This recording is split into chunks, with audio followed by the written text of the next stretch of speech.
Se habla mucho acerca del encuentro que hubo entre el tentador y Jesús en el desierto, en el tiempo de la tentación de Jesús. En el capítulo 4 de Lucas se nos narra este encuentro entre el tentador y Jesús. Y escuchamos diferentes tipos de puntos de vista acerca de cuál fue la tentación, en qué se basaba la tentación, si era un asunto de identidad, de dirección, de propósito, y todo eso tiene su valor. Pero algo yo creo que es importante resaltar en la tentación de Jesús, que algunas veces creo que se pasa de largo, es el hecho de que Jesús, antes de encontrarse con el tentador, se encontró con el Consolador, se encontró con el Espíritu de Dios. Esto es clave en esta narrativa, porque Lucas es un escritor, un teólogo que está apuntando hacia lo que ha de venir para la iglesia. Mientras le escribe ese evangelio a su gente, él está pensando en toda la idea de presentar al Espíritu Santo. Y es clave cómo Lucas comienza la tentación. No comienza la tentación con el encuentro, ni con la victoria, ni con la posible derrota que implica la tentación. Comienza con algo que es clave en cualquier tentación que nosotros podamos experimentar también, en el caso de Jesús. Pero aquí dice, en el caso de Jesús dice, Jesús lleno del Espíritu Santo, clave, Jesús lleno del Espíritu Santo, volvió del Jordán y fue llevado por el Espíritu al desierto, capítulo 4, versículo 1. Allí estuvo 40 días y fue tentado por el diablo. No comió nada durante esos días, pasados los cuales tuvo hambre. Y ahí comenzó la tentación.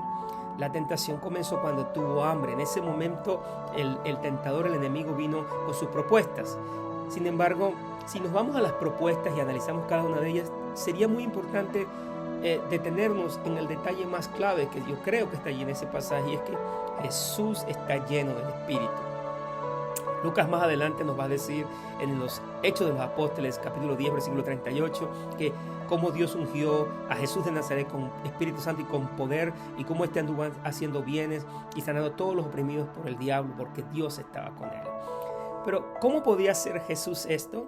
Solamente si tenía la unción y el poder del Espíritu sobre su vida. No solo para sanar, para predicar, para enseñar, pero también para confrontar las tentaciones que le iban a llegar ese día y los días que estarían por venir. Así que antes de hablar de la tentación, necesitamos hablar de cómo estamos nosotros equipados para ella. En el caso de Jesús estaba más que equipado, lleno del Espíritu, dirigido por el Espíritu, comisionado por el Espíritu. Era seguro que con esa ayuda iba a derrotar al tentador. Nosotros sabemos que la palabra de Dios fue clave en ese encuentro. Jesús mencionó la palabra de Dios claramente, como también la mencionó el diablo.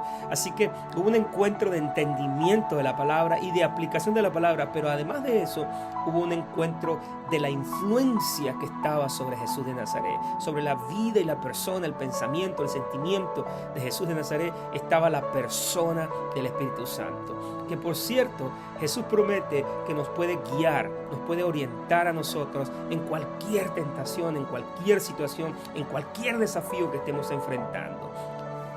Antes de argumentar acerca de los detalles de la tentación, de que si era sobre su identidad, de si era acerca de su compromiso con Dios, todas las cosas que podemos decir que son muy buenas, yo creo que es clave comenzar con el hecho de que estamos enfatizando que el Espíritu es el que nos prepara para las tentaciones. Aunque el enemigo viene con toda su astucia, con toda su habilidad y con tanta experiencia que tiene tentando al ser humano, el Espíritu, que es eterno, sabe más claramente cómo derrotarlo. Y obviamente lo vamos a derrotar con la palabra, pero también lo vamos a derrotar con la influencia y la presencia del Espíritu. Recordemos que desde Génesis hasta Apocalipsis, lo que se mueve en toda esa historia de la palabra de Dios es cómo el Espíritu hace la diferencia en todas las cosas que van sucediendo ahí en la Escritura. Así que permitámosles, hermanos y hermanas, al Espíritu de Dios hacer la diferencia, no solamente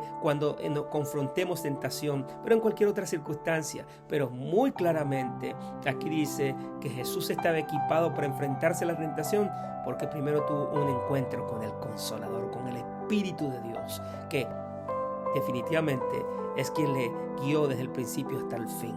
Que Dios nos ayude a ser guiados desde el principio hasta el fin por el Espíritu de Dios, y que cuando enfrentemos cualquier tentación no se nos olvide que así como Jesús fue guiado y potenciado por el Espíritu, cuando se enfrentó al diablo, también nosotros podemos ser guiados y potenciados por el Espíritu cuando nos enfrentemos a nuestras propias tentaciones y al tentador. Que tengas un excelente día. Te habló el doctor Alfredo Delgado, hablando contigo desde el sur de California.